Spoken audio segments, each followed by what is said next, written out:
Hi, I am Jen Wilson, the Rebel, and I am welcoming you to this week's podcast. Recording on my laptop today because I want to take you through the presentation part of my Love Your Lymph workshop. So you won't get the practical part on that. If you want the practical part, you need to actually sign up and invest in the program. But when I was doing this as the live call the other night, I tried to screen share, and from my laptop the app kept kicking me out, so I couldn't screen share. So the recording of the video for there was me with my hands waving around as I like to when I am on these calls.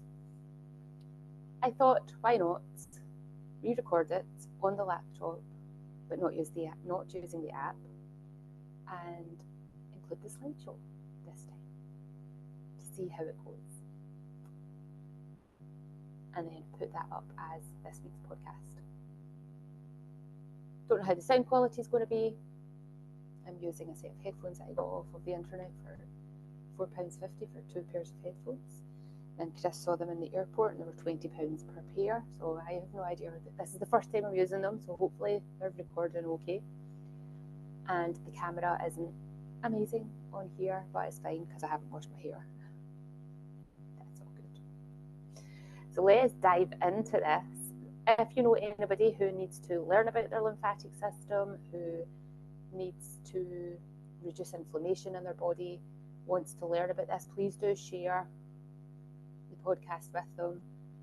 If you want to invest in the full program with all the additional videos and practical parts, you can check that out in the description. And if you enjoy this, could you give a like and share and all that stuff, and make sure if you're not already subscribed or following wherever you watch or listen, to subscribe or follow, so that you can help me grow my channel, my tiny little channel, to help more people in their healing journeys. So let's get this screen shared. 1, 2, do this. I am sharing my screen, and let's go over here to the name, obviously.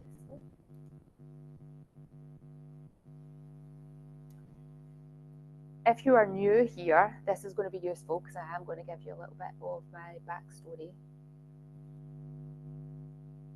In today's workshop, masterclass, in this information, you are going to learn about what is your lymph, how your lymph impacts your health, and how to support your lymph to work more effectively, except you're not going to get that part because that is in the paid program. So who am I? I am Jen Wilson, the Healing Rebel. I have been working in this industry since 2009. I obviously haven't updated this slide because it still says 2021 and we're now in 2024. 2009 I started, no I didn't start, I went back to college to relearn. I had already been working in the industry and interested in the industry since 2002, 2003. When I went back to college, I did an HND in health, fitness and exercise, then went on to university to complete my degree in sport and exercise science.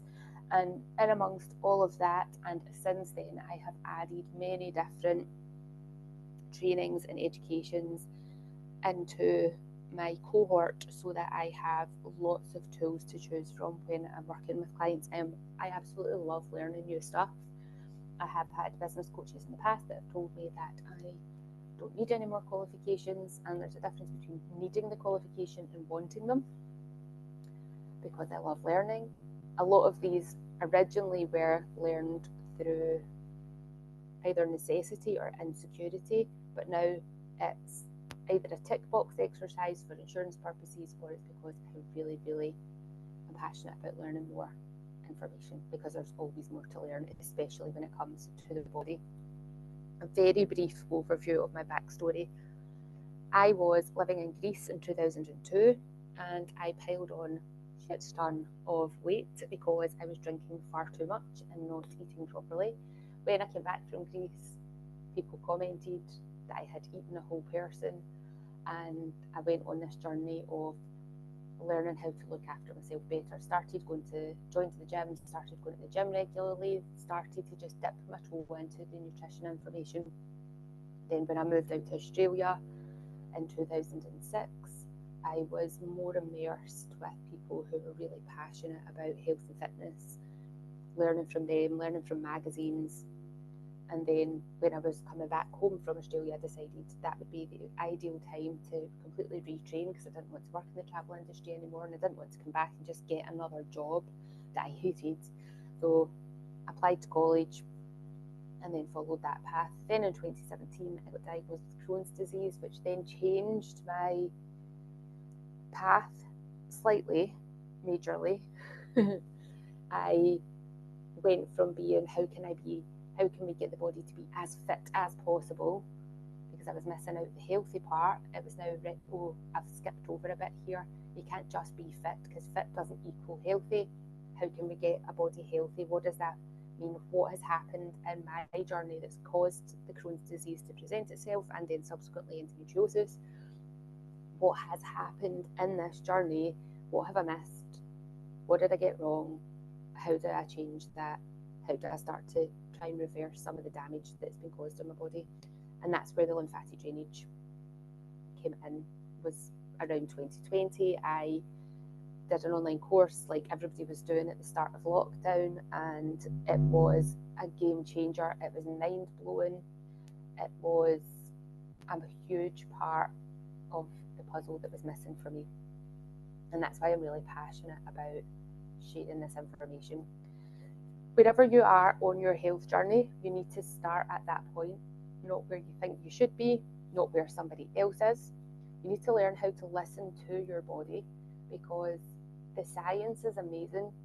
It can back up claims, but if you look at the science, there are always people that certain things don't work for, and that might be true for you. So you need to learn to listen to your body and say, yes, this does work for me, no, this doesn't work for me, so that you can do more of the stuff that does and less of the stuff that doesn't. If you want to be healthy, if you want to feel better in your life, you have to make changes. If you keep going the way you're going, nothing's going to change. That's why the no change equals no change. You need to make changes in your body. You need to make changes in your life, your mindset, your attitude, your approach, so that you get change and benefits in your body. And it's a journey, and it's not going to be a straight line journey. There will be things that you add in that work really well, and there'll be things that you don't add in that you wish to have added in sooner. Within the body, there are approximately 700 lymph nodes.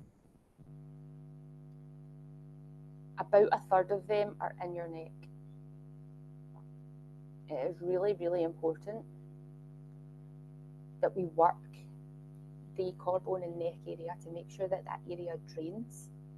Otherwise, you're going to work the rest of the body, and it's going to come up to this congestion point, and it's all that fluid, all those toxins are just going to go back where they came from.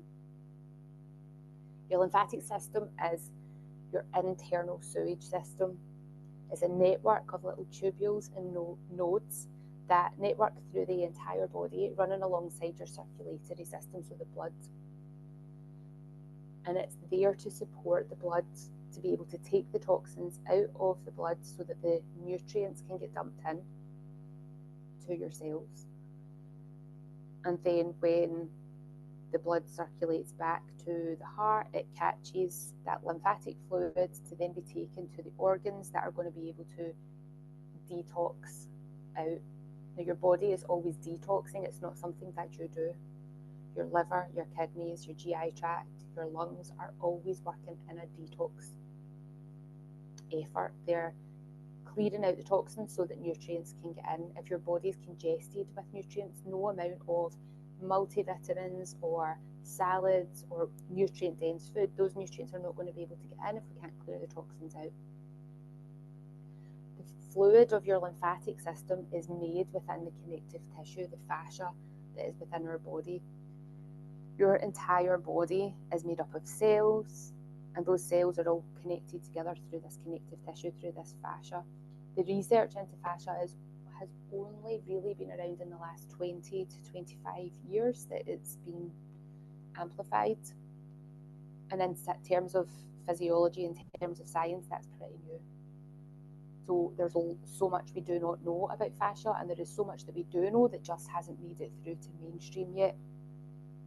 But what we do know is that a lot of the lymphatic system lives within the connective tissue just under the surface layer of the skin, apart from in the abdomen and the groin. Your brain has its own lymphatic system called the glymphatic system, which we're not going to go into today because we've not got time within this workshop.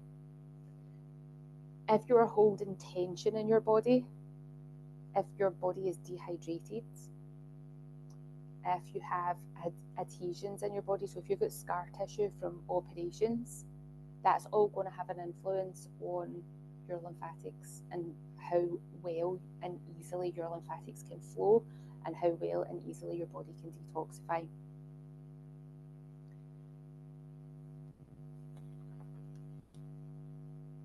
Effective lymphatics help remove the toxins, help reduce inflammation, help the blood deliver the nutrients and oxygen that we need to feed and work all the cells and all the nerves within your body. So if this system's not working, your cells are not functioning optimally, your nervous system's not functioning optimally. People that have nervous system disruption have got lymphatic issues. People who have illnesses and health conditions where the cells are not functioning properly, you have lymphatic issues. If you are eating a crappy diet, your lymph is going to be full of toxins and it's going to be sluggish and it's not going to be working properly. The lymph is delivering the toxins to the waste removal points, as I mentioned, the liver, the lungs, the GI tract, the kidneys, your tongue, and also your fat tissue. The liver is your largest detoxifying organ in your body. If you've got a liver issue, there's going to be a hormone issue, there's going to be a detoxification issue, and most often when we have these hormonal issues, we don't realise that there's a liver issue because the standard liver function test doesn't pick this up. So if you've got a hormonal issue, know that you've got a liver issue, know that you've got a lymphatic issue. They all go hand in hand because no system works alone. All of these are interlinked with each other. And allopathic medicine, so Western medicine, the medicine you get when you go to see your GP or go to an NHS hospital, they don't understand enough about the lymphatic system. And I've spoken to nurses and doctors about this. And they have said in their training, pretty much the lymphatic system gets mentioned in as much as it's part of your immune system. Full stop. Carry on. There's not a whole lot of other information in there. Also, if you've got these lymph issues, the liver issues, you're going to have gut issues, and which is also going to equate to other health issues.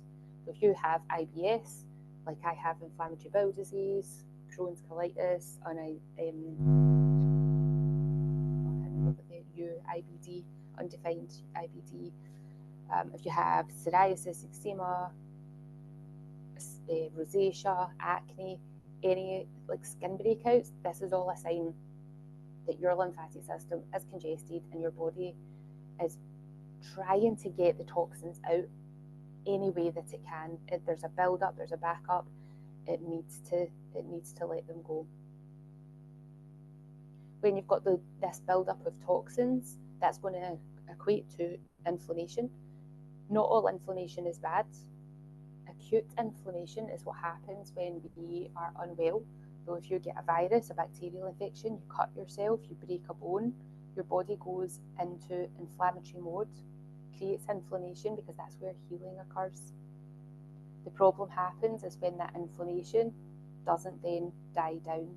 So sometimes that can be a virus or a bacteria that's triggered it. Sometimes it can be stress that's triggered it. Sometimes it's this build-up of toxins. If you're not moving your body enough, if you're really tense and really uptight, this is going to gradually create this inflammation to become chronic. And that's where we have problems. Now, one of the amazing things that your body does when you've got this build-up of toxins is it coats the toxin in a fat cell to keep it safe from the organs until your body is able to remove it. Now, if you have then an accumulation of toxins, your body's going to keep producing fat cells to be able to coat these toxins. So if you're holding excess weight in your body, you're holding excess toxins in your body. A really common thing that happens for people who are overweight when they start exercising is they get the cold or they get flu-like symptoms, and that's your lymphatic system doing its amazing job. It's creating these symptoms to push the toxins out. When you start moving your body, you're mobilizing those toxins, you're freeing them up and getting them out. So when you have these symptoms short term, that's a good sign. That's a sign that your lymphatic system is kicking in, it's kicking up, and it's pushing things out. Doesn't always feel comfortable, doesn't always feel pleasant. And if these symptoms are prolonged, then we need to step in and do things. But when we start to, society will tell us, when you start to get a fever, take a paracetamol, get the fever gone. When you're bunged up with mucus in your nose, just take some Sudafed or whatever to dry that up, a decongestant to dry that up. These tablets can be useful, but it means that it's stopping your lymphatic system from doing what it needs to do. You've then also added another product into your body that your body needs to process and try and eliminate. So it's then adding another toxin in that, if your system's already bunged up, it's going to wrap it in fat cells and hold on to it until later on. The toxins get excreted naturally through your urine, your bowel movements, your exhaled breath, your sweat, mucus, tears. So if you've got toxins coming out in any other way, like your acne, your eczema, psoriasis, rosacea, then we need to do something about it, because stagnant lymph and chronic inflammation are where disease comes in, and that is a problem. Done all these ones, yeah, we can get past. Right, your lymphatic system, a nice way to think about it is like this aquarium filter system. This is how my teacher taught this to me, and it was like, light bulb went on. So if you think about the water at the top, the tank being your body, and the plumbing system underneath, the filtration system underneath being your lymphatic system. Now, when that water gets murky, when this all starts to get dirty and clogged up, you can empty the water out, put new water in, which would be the equivalent to stopping eating crappy food and starting eating real food. And it'll stay nice and clear for a period of time, but then it'll get murky again. And that can happen. People notice that. They start a new diet, they feel great, and then all of a sudden they start feeling the way they did when they were eating the crappy foods, and then think, what's the point? And then they go back to the crappy food because that was the food that they preferred anyway. Now, if you work the pipes underneath, and we clear the pipes underneath, clear that lymphatic system, that's then going to clear the water, that's going to clear out your body, that's going to make that all better without you having to empty out, put new stuff in. So we need to work this filtration system. When we are working the lymphatic system, we always work, as I said, the collarbones and the neck first to clear. That's like going to this filtration system and looking at the filters to see if the filters are bunged up and dirty, and then changing them first, rather than going to the mains and trying to flush fresh water through to clear it out. If you have blocked filters and then you switch the mains on to try and flush it through, be the equivalent to going to your feet and trying to push the toxins up the way and past the drainage points. You're going to have cracks in pipes, you're going to have a breakdown of the system, things are going to get worse instead of better. So we always change the filters, we always clear the filters first, and then gradually work our way back. So I do like that wee picture. I've already kind of mentioned this, that the lymphatic system affects every other system in your body. It's going to affect the hormonal levels, it's going to affect how you feel, how you move. Every single thing is going to be connected. It's arguably the most important and most neglected system in the body. It has become a bit more fashionable in the last few months, in the last couple of years, because there are more people talking about lymphatic drainage. There are a lot of beauticians and beauty salons that are doing it based on sculpting, so that people can look skinny when they go on holiday. They're not approaching this from a health perspective. The way I teach how I want you to approach it is from a health perspective, not from an aesthetics perspective. You will get aesthetic results as a byproduct, but rather than having that as your focus, because you can go in, you can some of these treatments that the therapists are doing for the sculpting is very aggressive, and people have told me that it's been really, really painful when I've said, oh, I do lymphatic drainage. Oh, I've had that was so painful, that was so painful. Lymphatic drainage is so gentle, it should not be painful. If it is painful, I don't know what they're doing. There's no need for it to be painful. This working your lymphatics is so simple, but so powerful. It doesn't need to be aggressive. It's not a go hard or go home kind of effort. And I used to be in that mindset, and it just doesn't work. I learned the hard way. So with everything being connected, the health of the inside of your body is going to relate to the health of the outside of your body. So what are the signs that you have got lymphatic issues? I've already kind of mentioned some of them. If you wake up in the morning feeling really tight and stiff, that's an indication that there's lymph issues there, because overnight your body is detoxifying and cleansing, so everything should be sitting waiting to be excreted. So when you get up in the morning, very often we need to go to the toilet. Ideally we would be having a bowel movement within the first hour to hour and a half of getting up. We should be urinating as soon as we get up. That's a sign that your body's been detoxing. But if you wake up and everything feels stiff and puffy, then your body's not been doing the job that it should be doing overnight. If you're bloated and swollen, particularly in your extremities, so if you've got puffy face, the picture that I used on social media to promote, or one of the pictures, was a picture of me last year with medication that I'm on for Crohn's disease. Face was very, very bloated. I started doing a regular lymphatic drainage at night, and that's really helped reduce that swelling in my face. But it's not reduced everything, because I'm still taking that medication, and it's a slow and long process, and it's a daily process. Bad breath, slow capillary refill. Slow capillary refill is when you press on your skin and it goes white. How long does it take for your skin to go back to its normal colouring? If it doesn't go back fairly quickly, like instantly, as in a 1-2, then that's a sign that the lymph in your blood is not flowing as well as it should. Varicose veins, acne, blotching, spider veins, eczema, psoriasis, already talked about all of these. If you get pain and tenderness when you're palpating any of the lymph areas, that's a sign that there's congestion in there. There's a lot of information coming out now about chronic pain and chronic fatigue and how they are, particularly chronic fatigue syndrome, or ME, people that are experiencing that, brain fog. There's a lot of congestion. Also, I've been doing a bit of research recently. I haven't included it in these notes. I work with a neurodivergent charity, and there's a very strong link between autism and congested lymph. People who are neurodivergent are more prone to ear, nose, eye and throat infections, and there's a lot of inflammation around the neck area, so the cervical nodes, that are not being able to clear properly, and that they think that that's contributing to some of the symptoms of autism, potentially ADHD and ADD as well. Really, really interesting research that's coming out. For women, menopausal, and even women with PMS that get brain fog, or if you have another health condition that has brain fog, that's lymph, and those lymphatics are not being able to clear, so we really need to get in there, do the work to help support this.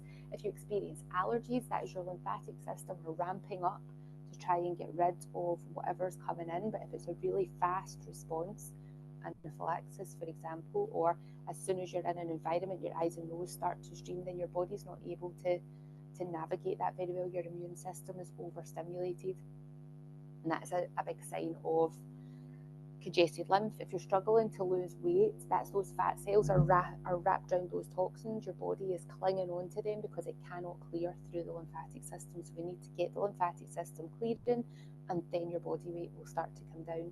If you live with autoimmune conditions, definitely congested lymph there. There are, I'll go into that in a wee minute actually. I was going to go off on a tangent. Let me just stay where I am. And if it takes ages for you to recover from an illness, that's because your lymphatic system is not able to clear out those viruses very well. So the only two things that move your lymph are movement. So you getting up, doing walking, running, jumping, going on little rebounder trampolines. Somebody asked that on the live call. There's people on the internet saying about how jumping on these trampolines is really good to get your lymphatic system moving. It is, because it's getting every fluid in your body moving. Vibrating plates are really good to get that. And manual lymphatic drainage, which is what gets taught in this course, helps move your lymph. The other thing that helps move it is diaphragmatic breathing, so making sure the diaphragm is this muscle that runs from one side of the ribs to the other in a dome shape. When you inhale, that we want that diaphragm to push down, so it massages all your organs in the lower half of your body, your GI tract, your reproductive organs, gives space to the lungs, the heart, the liver, the spleen, and then as you're exhaling, that diaphragm lifts up when you're fully empty or trying to fully empty the lungs. That then massages the liver, the spleens, the lungs, the heart, and gives space to the digestive and reproductive organs. So that diaphragmatic breath, that also acts like an internal pump. The lymphatic system doesn't have its own pump the way the blood does. The blood has got the heart and the pulse points around your body. The lymph needs the muscle contraction and that intentional movement to get the fluid to move along the tubules. I've already mentioned this. When we are clearing the lymph, we're always doing collarbones and the neck first, and then moving on to the rest of the procedure. If you get a detox response when you do lymphatic work, so the feeling of a hangover, runny nose, fever, headaches, anything that doesn't feel like elation, because sometimes we get a lot of energy and get really elated from doing lymph work because everything's getting opened up and everything's moving more freely and the cells are being nourished. But if you're getting a detox response, you don't repeat the lymphatic work until you feel better. So if that detox response lasts more than 24 hours, you wait until that has gone before you repeat. If it lasts less than 24 hours, then you can repeat the next day. Now, if every time you do the lymphatic work, you get a really big response, then you need to wind back and not do full body work. You maybe start at the collarbones and only clear the collarbones and see how your body responds to that. And then once you've done that, go collarbones and neck and see how your body responds to that, and then add on the next step and see, and just very step by step. It might be, if your body's holding a lot of toxins, it might be a very long, very slow process where you need to find patience, but it will help you in the long term. Your healing and health journey isn't there's no magic pill, there's no quick fix. It is a lifestyle and a lifelong change.